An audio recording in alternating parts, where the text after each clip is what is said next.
सातवीतल्या भूगोलातला दुसरा धडा आपण पाहणार आहोत. तर दुसऱ्या धड्याचं नाव काय आहे? तर सूर्य चंद्र पृथ्वी याचा जर आपण अभ्यास करत असताना चंद्रकलेचा आपल्याला अभ्यास करावा लागतो. तर चंद्रकलेमध्ये अमावस्या टू पौर्णिमा, अमावस्या टू पौर्णिमा आपण त्याला काय म्हणलं जातो? शुक्ल पक्ष. आणि ज्यावेळी पौर्णिमा टू अमावस्या आपण त्याला काय म्हणतो? कृष्ण पक्ष अथवा मध्य पक्ष. का एकूण अमावस्या टू अमावस्यामध्ये 30 दिवसाचा अंतर असतो. किती दिवसाचा अंतर असतो? 30 दिवस. पहिल्या 15 दिवसाला म्हणजे अमावस्या टू पौर्णिमेला आपण शुद्ध पक्ष तरी म्हणतो, नाहीतर शुक्ल पक्ष तरी म्हणतो, नाहीतर पौर्णिमा टू अमावस्याला आपण काय म्हणतो? कृष्ण पक्ष तरी म्हणतो, नाहीतर वद्य पक्ष तरी म्हणतो. आता हे जे तिथी आहेत त्या तिथीनुसारच आपले भारतीय सण आहेत. प्रत्येक सण हे आपल्या तिथीनुसार आहेत.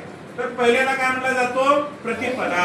पहिल्याला काय म्हणला जातो? प्रतिपदा. जो दिवाळीनंतर पाडवा त्याला बलिप्रतिपदा म्हणतात बघा. आणि दुसरा जो आहे द्वितीया. आणि तिसरा काय आहे? तृतीया. आणि हे संकष्टी चतुर्थी येते बघा गणपतीचं, त्या चतुर्थीला होत असतं. नंतर पंचमीचे सण कोणकोणते आहेत? रंगपंचमी, नागपंचमी हे पंचमीच्या दिवशी होणारे सण आहेत. षष्टीला पण काही. आणि सप्तमीला रथसप्तमी हा सण असतो. रथसप्तमी. नंतर अष्टमी श्रीकृष्ण जन्माष्टमी अष्टमीच्या दिवशी झालेला आहे. आणि नवमीला रामनवमी झालेला आहे. दशमीला आपल्याला माहित आहे विजयादशमी. नंतर एकादशी आषाढी एकादशी. प्रत्येक महिन्यामध्ये एकादशी असतात, ते एकादशी. नंतर द्वादशी.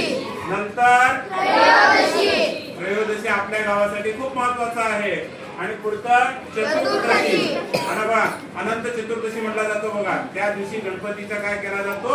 विसर्जन केला जातो. नंतर चतुर्दशी नंतर एक तर पौर्णिमा येते, नाहीतर अमावस्या येते. असा आपण अमावस्या टू अमावस्या प्रवास केलो.